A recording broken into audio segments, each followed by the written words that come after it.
इस important video में हम लोग इकोनॉमिक्स क्लास 10 के चैप्टर 3 मनी एंड क्रेडिट का ऑब्जेक्टिव क्वेश्चन देखेंगे जो कि एनसीईआरटी बुक में दी हुई है। और जिन्होंने ये चैप्टर नहीं समझा है नीचे डिस्क्रिप्शन में लिंक दिया गया है, आप उसको पहले जरूर से देख लीजिए। देखिए, majority of the credit need, credit मतलब लोन हो गया, ठीक है, dash household are made from informal sources. तो दोस्तों हम जानते हैं कि जो सोर्स है क्रेडिट के वो दो होते हैं, फॉर्मल और इनफॉर्मल, ठीक है। फॉर्मल हो गया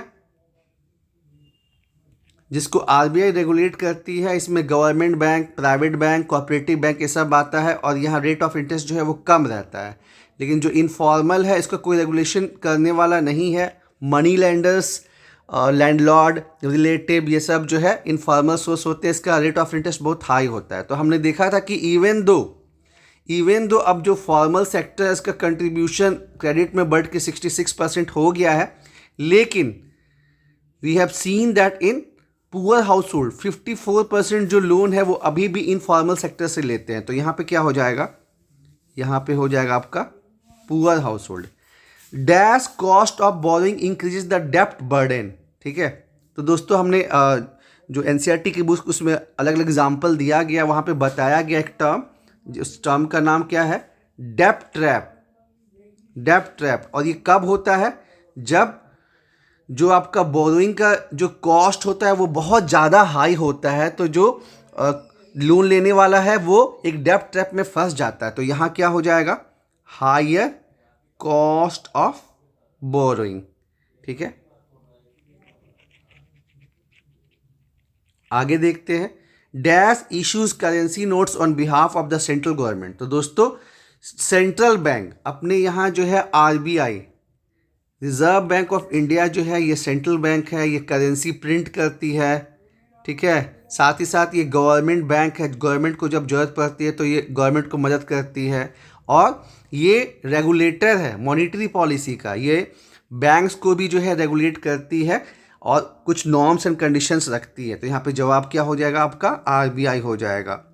bank charges a higher interest rate on loans than what they offer on. तो दोस्तों हम जानते हैं कि जो बैंक है डिपॉजिटर और यहाँ पे जिनको वो लोन देता है, ठीक है, यहाँ पे डिपॉजिट करता है, यहाँ पे लोन देता है।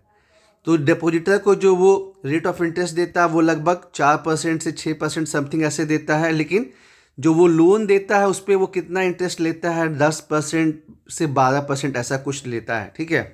तो bank charges a higher rate on loans than what they offer on deposit, ठीक है। तो यहाँ पे डिपॉजिट हो जाएगा कि जो डिपॉजिटर्स हैं उनको जो है वो लो रेट ऑफ इंटरेस्ट देता है, जैसे हमने यहाँ पे एग्जांपल के थ्रू देखा, लेकिन जो है जो लोन जिनको दिया है बैंक ने उनसे जो है हाई रेट ऑफ इंटरेस्ट लेता है।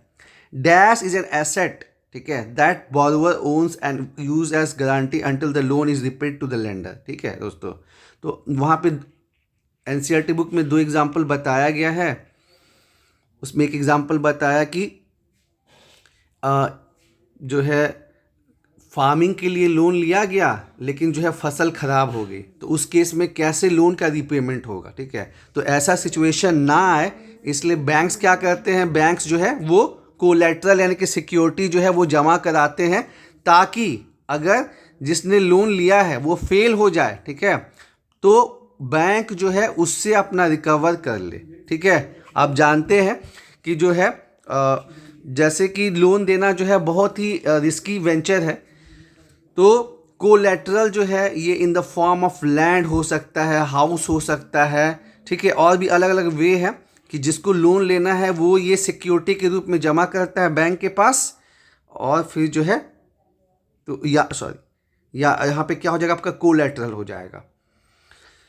इन a self help group most of the decision regarding saving and loan activities are taken by. Chapter के लास्ट में सेल्फ हेल्प ग्रुप के बारे में बताया गया है, चूंकि जिनके यहाँ पे देखिए पहले कोलैटरल लिख देते हैं, ठीक है।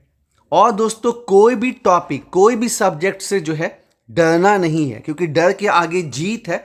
और मतलब आप जब सोचेंगे ना कि हमको तो आखिर बोर्ड में अच्छा मार्क्स लाना ही लाना है, और हमको ये जो है हम कोई भी सब्जेक्ट जो है उसमें वीक नहीं रह सकते हैं, और अगर किसी भी सब्जेक्ट में वीक रह गए तो मेरा जो नंबर है वो कम हो जाएगा, मार्क्स जो है वो कम हो जाएगा। तो फिर उस डर से आपको जो है चीज़ों को पढ़ने का मन करेगा। ठीक है, अब देखिए सेल्फ हेल्प ग्रुप कंसेप्ट वहाँ पे दिया गया है कि जैसे सभी के पास कोलेटरल तो नहीं होता है ना, तो क्या किया जाता है कि 15 से 20, ठीक है, ये नंबर ज़्यादा भी हो सकता है, लोगों का जो है ग्रुप बनाया जाता है और बैंक से उनको लोन दिलाया जाता है। ठीक है, या फिर ये लोग ऐसा भी करते हैं कि खुद कंट्रीब्यूट करते हैं। ठीक है, मोस्ट ऑफ द डिसीजन जो है ये ग्रुप के द्वारा ही लिया जाता है। ठीक है, और दूसरा जो है फॉर्मल सोर्सेज ऑफ क्रेडिट, और ये जो लोन लेते हैं उसको क्या बोलते हैं, माइक्रो फाइनेंस बोलते हैं, क्योंकि ये जो है बहुत कम अमाउंट 5,000 10,000 ऐसे मतलब रहता है, ताकि अपना ये सब्जी का दुकान या ऐसे पान का दुकान या ऐसा कुछ मतलब अपना छोटा मोटा बिजनेस जो है वो स्टार्ट कर सके सेल्फ हेल्प ग्रुप में जो है। फॉर्मल सोर्स ऑफ क्रेडिट मैंने आपको बताया था, फॉर्मल सोर्स में क्या आता है, बैंक आता है, कोऑपरेटिव आता है, लेकिन यहाँ पूछा है कि डज नॉट इंक्लूड, तो क्या नहीं इंक्लूड करता है, एम्प्लॉयज़ को इंक्लूड नहीं करता है। तो दोस्तों उम्मीद है आपको ये डिस्कशन पसंद आया होगा, और जिन्होंने चैप्टर नहीं देखा नीचे डिस्क्रिप्शन में देखिए, हम आगे आपके लिए और भी इम्पॉर्टेंट इंटरेस्टिंग जो है टॉपिक के वीडियो बनाते रहेंगे।